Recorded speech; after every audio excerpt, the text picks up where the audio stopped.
Well, hello and welcome to the Learn Flute podcast. This is episode number 69, and today we're going to talk about how to play the flute with no teeth. Interesting subject? I thought so too. Well, I'm Rebecca Fuller, the expert here at Learn Flute Online. Let's get started. You can do it, and Rebecca will show you how, step by step all along the way. Introducing the Learn Flute podcast. Well, hi, Rebecca Fuller here with another interesting subject to discuss, all about learning how to play the flute. It's fun, it's rewarding, and I'm so glad you're here to share in the conversation. Now, today, you might be wondering what in the world the title is that I gave this episode even means. Well, the reason I named it How to Play the Flute with No Teeth is because of a couple of different reasons. Well, I have good people of all ages going through my membership area at learnfluteonline.com, and I often get this question, usually when they're anticipating starting into the lessons. And that goes something like either one of these.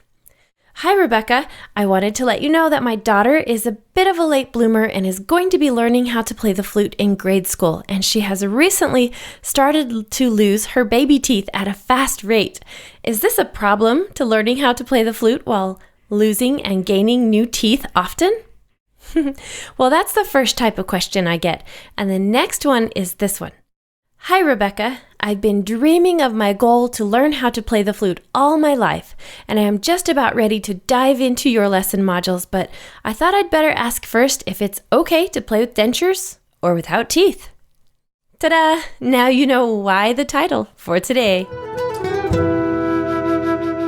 Well, first of all, I'm excited for both of these types of people who write into me, the youngster and the not-so-youngster. It's awesome, and you need to know that, yes, they can both learn how to play the flute.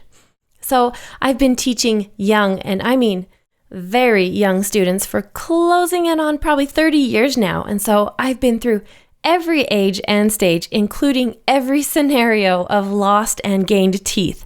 Now, here's how the cycle kind of goes for these young ones. They usually come to me around age 4, maybe 5, although I've started a few select 3-year-olds before. They have baby teeth, and we learn how to position our lips and get our tongue moving just right so they can have a good, nice, big tone, even at that young age. Their cute little fingers just barely reach even the smallest size of flutes, and it's the cutest thing ever. And then, after working on it for a couple of years and getting their sound just right, suddenly they start losing their teeth, and it's usually the ones right in the front first, top and bottom. So we have to learn what to do when suddenly there's a big old gap right there. Well, we adjust and move on. And then sometimes, just weeks later, there's another lost tooth or two and a couple of new little ones butting in. It seems to be a never-ending cycle until, the age 10 or so for the front part of their mouth. Well, I guess I should mention here that 2 of my own children have lost teeth right during flute recitals. Yep. Now, I have boys, and one of them kind of turned around really fast while sitting in the pew of a fancy church we were performing in, and his elbow hit my other son's face just in the right spot so that his front tooth went flying out and landed a couple of rows back. Chink, chink on the floor. Now, I'll never forget the look on his face when he came up and he whispered it to me before taking his place up on the stand for his performance. And it gave the whole audience a chuckle when he announced his name, the name of his piece, and then he told everyone that he had just lost his tooth. And then he opened his mouth wide so everyone could see. They applauded him before he'd even played his number. It was pretty funny, actually.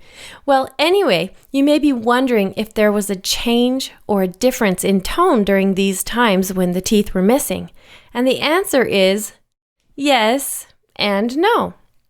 Now, I say yes and no because yes, there was definitely a drop in tone quality on the first day of the lost tooth or teeth, and especially for my son right during that recital because he had not played or practiced his flute with that front tooth missing. So there was a lot of air in his performance.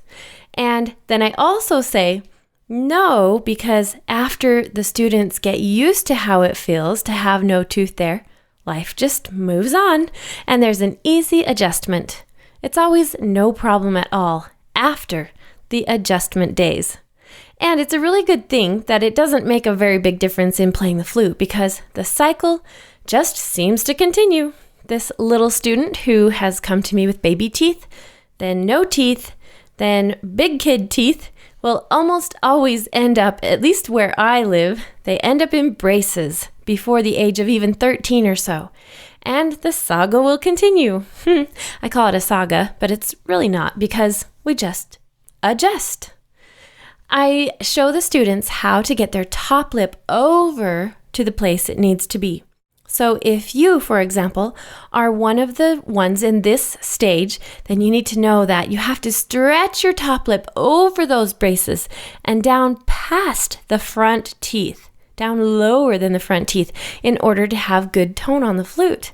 Now, it takes only just a few days to get used to it, although it is kind of bad the first day or two. Don't ever give up, because once you know this trick, you will be just fine. I promise. I've helped hundreds and hundreds through it. They can all do it. So now let's go a few years past and see what happens when a person suddenly loses all of their teeth, perhaps because of an accident or some other reason. The key to remember here is that the adjusting period is the part that's difficult. If you end up with dentures or a bunch of fake teeth, I just suggest wearing them as you play the flute and getting used to that, because all of the tone directions I give you have to do with the tongue and relation to the lips and the teeth. So yes, wear your dentures, and then remember that you need to just give it some time and practice, and you'll be okay. What a fun subject today, huh? I hope you've had time to come into the members area and take a lesson this week. My online flute lessons are here for you and will help you through pretty much every stage of playing. Now, if you have any questions for me or want to know more, be sure to get a hold of me at learnfluteonline.com. I'm here for you and thrilled that you are too, on the adventure of learning how to play the flute. It's fun, it's rewarding, and I'm leading and cheering you on. We'll see you next time. Thanks for listening today. Remember that this is where people of all ages, such as you, can come, learn, and play the musical instrument flute in an easy-to-follow, organized manner, and in the privacy and comfort of your own home, on your own schedule.